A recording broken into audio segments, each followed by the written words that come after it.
آپ نے یہ جہاز کو لے لیا، میڈیا نے اس بندے کا جینا حرام کر دیا، اس کے لیے زمین تنگ کر دی۔ وزیر اعلیٰ ڈگ فورڈ کو اپنا وہ جہاز سیل آؤٹ کرنا پڑا، بیچنا پڑا، اور قوم سے معافی مانگنی پڑی۔ باقاعدہ میں آپ کے سامنے ٹویٹ رکھ رہا ہوں۔ طفل تسلی ہیں 10 سالوں میں کیپیسٹی پیمنٹ کی مد میں۔ کیپیسٹی پیمنٹ سے مراد وہ بجلی جو آپ نے استعمال نہیں کی لیکن آپ نے آئی پی پیز کو دینی ہے، $50 ارب، $50 ارب ہم دے چکے ہیں۔ بسم اللہ الرحمن الرحیم۔ السلام علیکم ویئرس۔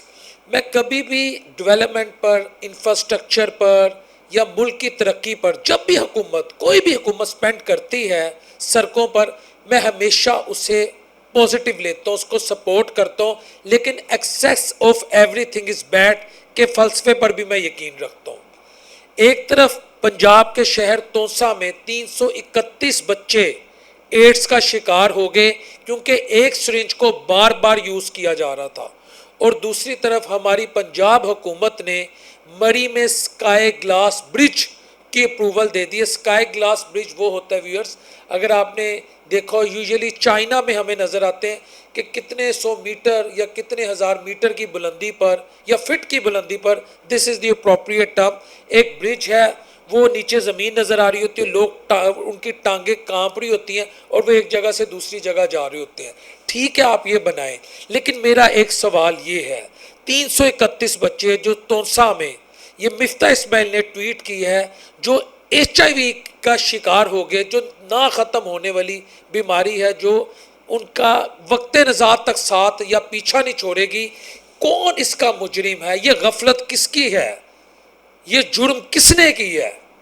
اس میں سوچئے گا ایک لمحے کے لیے، اگر کوئی ہماری رولنگ ایلیٹ کا بچہ ہوتا، اللہ نہ کرے کسی کا بچہ ہو بھائی، جو اپوزیشن ہو، گورنمنٹ ہو، کوئی سرکاری ملازم ہو، یا میں کہتا ہوں کوئی فقیر ہو، کوئی بھی ہو، کسی کا نہ بچہ ہو یا کسی کی نہ بیٹی ہو، لیکن اگر آپ کی رولنگ ایلیٹ کا اس میں کوئی بچہ ہوتا تو اس وقت تک میں اپنے اللہ کو گواہ بنا کر کہتا ہوں ساری کی ساری ہیلتھ منسٹری اس وقت ڈسمس کر چکی ہوتی، وہ اس وقت جیل کی سوراخوں کے پیچھے ہوتے۔ یہ میں آپ کو بتا رہا ہوں، اس سے غفلت کہا جاتا آپ کا میڈیا، آپ کا الیکٹرونک میڈیا جو سارا دن جھوٹ بولتا ہے، چاپلوسی کرتا ہے، وہ ان کے ساتھ کھڑا ہوتا ہے کہ ظلم ہو گیا، یہ فلاں کا بچہ، فلاں افسر کا بچہ، فلاں وزیر کا، فلاں صدر کا، فلاں وزیر اعظم کا، چاہے اس کا کسی بھی سیاسی جماعت سے تعلق ہو، وزیر اعلیٰ، فلاں بڑے صحافی کا، اس کے بچے کو ایک ایسا انجیکشن لگ گیا جو ری یوزڈ ہوا اور اس سے HIV 331 بچوں میں پینیٹریٹ کر گئی۔ یہ ہے ہماری ترجیحات۔ یہ میرا سوال ہے، کیا کسی منسٹر نے ریزائن کیا؟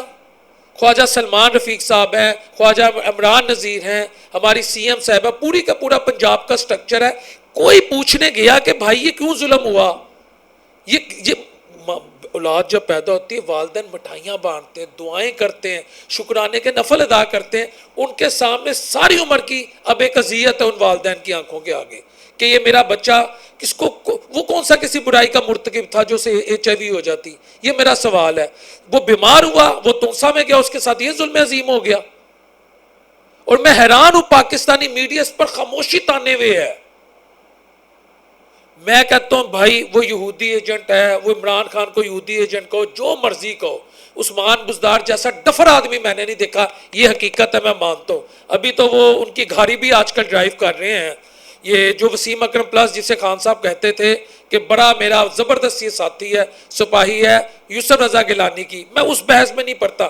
یہ کئی خان کا دور ہوتا اور اس طرح 331 بچوں کو خدا نخواستہ HIV ہو جاتا، یقین کریں میڈیا نے سنبھالا نہیں جانا تھا، صحافیوں نے سنبھالا نہیں جانا تھا، منہ میں مائک دے دینے تھے والدین کے، اب آپ کیسا فیل کر رہی ہیں، اسے کیا بیماری تھی، اسے کیوں لے کر گئے، اس کا علاج کیسے کروائیں گے، حکومتی کوئی نمائندہ آیا، یہ جس نے غفلت برتی اس کے خلاف کوئی ایکشن ہوا، سنبھالا نہیں جانا تھا، ابھی پتہ ہی نہیں ہے۔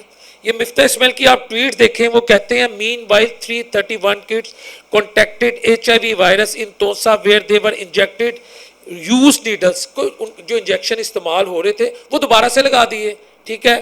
The news of government hospital using used needles in Taunsa came out in March last year March میں بھی یہ کام ہوا تھا، اسی ہاسپٹل میں، اسی شہر میں، اب تو ہوا نا، لاسٹ ایئر میں بھی ہوا تھا، اور اس میں 106 بچوں کو یہ بیماری لاحق ہوئی تھی، HIV یعنی ایڈز کی، اور اس وقت گورنمنٹ نے کہا تھا ہم ایکشن لیں گے اور سب کچھ ٹھیک کر دیں گے. اب یہ حال ہے کہ 331 بچوں تک یہ بیماری پہنچ گئی ہے.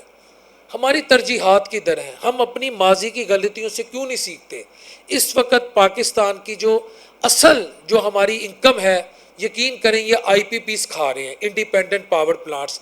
میں کہتا ہوں ٹھیک ہے، مجھے کسی حکومت کے نیت پہ شک نہیں، انہوں نے انرجی کرائسس کو کنٹین کرنے کے لیے چلے ہم یہ مفروضہ مان لیتے ان کو انہوں نے انسٹال کیا، لیکن بھائی اس کا کوئی وے آؤٹ تو نکالو.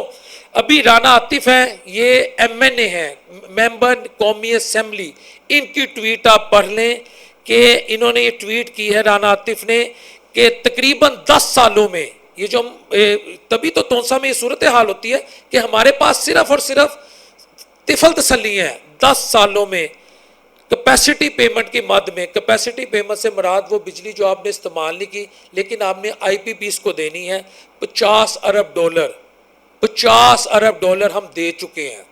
اور ابھی ہم آئی ایم ایف سے یا یو اے ای سے 2 ارب 3 ارب اس کو واپس کرنے ہیں، تو سعودیہ کہہ رہا ہے میں 2 ارب ڈالر جو ہے وہ ڈپازٹ کرواتے، تو لیکن ان 10 سالوں میں 50 ارب ڈالر آئی پی پیز کو چلے گئے. اگر رانا عاطف یہ غلط ٹویٹ کرے تو اس کے خلاف ایکشن لینا چاہیے. یعنی ہر سال تقریباً کیپیسٹی پیمنٹ کی مد میں 5 ارب ڈالر جا رہا ہے، تو 2015 سے 2025 تک آپ کا 50 ارب ڈالر چلا گیا ہوا ہے. تو آپ مستقبل کے جو معمار ہیں ان کو آپ کیا صحت اور تعلیم کی سہولیات دیں گے؟ میرا یہ سوال ہے. اب آپ یہاں سے اندازہ لگائیں کہ ہماری ترجیحات کیا ہیں. یاد رکھیے گا ویورز، قومیں وہ ترقی کرتی ہیں جن کے اندر شعور ہو، جن کو اپنے حقوق سے آگاہی ہو، جو غلط کو غلط اور صحیح کو صحیح کہیں. Canada one of the richest countries in the world, G20 میں G7 میں اس کا شمار ہوتا ہے. پاکستان سے لوگوں کو کریونگ آتی ہے، یعنی کریونگ ہے کہ ہم کینیڈا میں جا کے سیٹلڈ ہو جائیں. وہاں کے ایک صوبے کا نام ہے اونٹیریو، اس کے وزیر اعلیٰ جن کا نام ہے ڈگ فارورڈ، یہ میں باقاعدہ آپ کے سامنے حقائق شیئر کر رہا ہوں، انہوں نے ایک لگژری جہاز لیا، لگژری جہاز جس کی قیمت ہے 28.9 ملین ڈالرز. لگژری جہاز لیا، ٹھیک ہے. جہاز لینے کے بعد وہاں کی اپوزیشن، وہاں کا میڈیا، وہاں کی جو عوام ہے، انہوں نے کہا بھائی یہ کیا مذاق ہے؟ آپ یہاں کے وزیر اعلیٰ، آپ یہاں کے ایڈمنسٹریٹر ہیں یا یہاں کے کوئی کنگ ہیں یا کوئی آپ وہ ہیں، کوئی آپ کو ڈیوائن رائٹس ہیں آپ کے پاس، کوئی خدا نخواستہ اللہ کی طرف سے آپ کو رائٹس مل گئے کہ جتنی مرضی عیاشی کرو؟ آپ اپنی عوام کو دیکھیں، یہاں کے لوگوں کو دیکھیں. اس وقت گلوبل ریسیشن چل رہا ہے، آپ نے یہ جہاز کو لے لیا. میڈیا نے اس بندے کا جینا حرام کر دیا، اس کے لیے زمین تنگ کر دی کینیڈا کی. اور اس بندے کو اپنا وہ جہاز وزیر اعلیٰ ڈگ فورڈ کو اپنا وہ جہاز سیل آؤٹ کرنا پڑا، بیچنا پڑا، اور قوم سے معافی مانگنی پڑی ہے. باقاعدہ میں آپ کے سامنے ٹویٹ رکھ رہا ہوں. اور یاد رکھیے گا یہ بات کہ پاکستان میں بھی بڑا کچھ ہوتا ہے. میں جہاز کی مثال دے رہا ہوں، اس طرح قومیں جاگتی ہیں کہ پاکستان کی جو اوسطاً انکم ہے نا، چلے میں پہلے کینیڈا کی آپ کو بتا دیتا ہوں کہ وہاں فی کس آمدن 49,000 ڈالر ہے. یعنی ایک بندہ تقریباً 49,000 ڈالر ارن کر رہا ہے فی کس آمدن. اس ملک میں یہ حال ہے کہ جہاز ان کو اپنے وزیر اعلیٰ کو برداشت نہیں ہے، اور پاکستان میں فی کس آمدن جو ہے وہ تقریباً 1600 سے 1700 ڈالر کے درمیان ہے. تو یہ جب حالات ایسے ہوں گے، ہماری ترجیحات کچھ اور ہوں گی. عام آدمی دیکھیں، میرا ایک سوال ہے، عام آدمی کا قصور کیا ہے؟ میں مریم نواز شریف صاحبہ آپ سے ایک درخواست کرتا ہوں. آپ کہتی ہیں نا میں اہل پنجاب کی ماں ہوں، آپ ان 331 بچوں کی بھی ماں ہیں. ان کی پرمننٹ ٹریٹمنٹ کا، ان کی پرمننٹ ایجوکیشن کا وے آؤٹ ڈھونڈیں.